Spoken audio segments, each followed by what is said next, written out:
The old house stood silently against the pouring rain. Its windows were like sad eyes watching the world turn grey.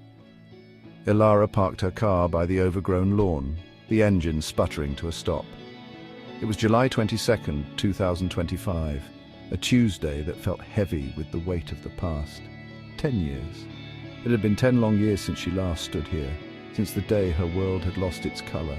The rain fell in steady sheets, washing over the roof and down the gutters, creating a sombre melody that matched the ache in her heart.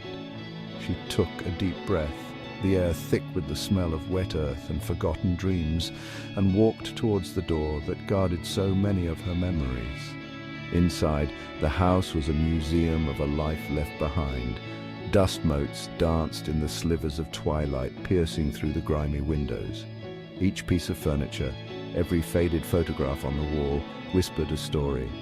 She ran her fingers along the dusty surface of the grand piano in the living room, a ghost of a tune playing in her mind. This was where Aidan had tried to teach her a simple melody, his fingers gently guiding hers over the ivory keys. His laughter seemed to echo in the empty space, a sound so vivid it was almost painful. The silence that followed was deafening, a constant reminder of his sudden, unexplained absence. Loneliness was a cold, familiar cloak she had worn for a decade. Ilara drifted into the small study, a room filled with books that smelled of old paper and time.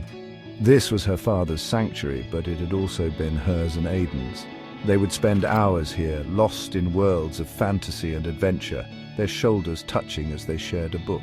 A framed picture on the desk caught her eye. It was of her and Aidan, captured in a moment of pure, unadulterated joy at a summer fair. They were just 17, with futures as bright and endless as the summer sky. Seeing his smile, so full of life and promise, felt like a fresh wound. Why did he leave? The question had haunted her every day for 10 years. A relentless ghost that refused to let her go. She sank into the worn leather armchair, the rain drumming a relentless rhythm against the window pane. The storm outside mirrored the tempest within her soul. The house felt less like a home and more like a mausoleum for the love she had lost. Every corner held a memory, every shadow seemed to shape itself into his form. It was a place frozen in time, much like her heart had been since he vanished without a word, without a single goodbye. She closed her eyes, letting the sorrow wash over her.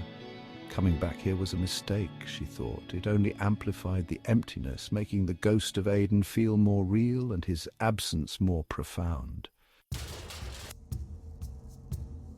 As Eli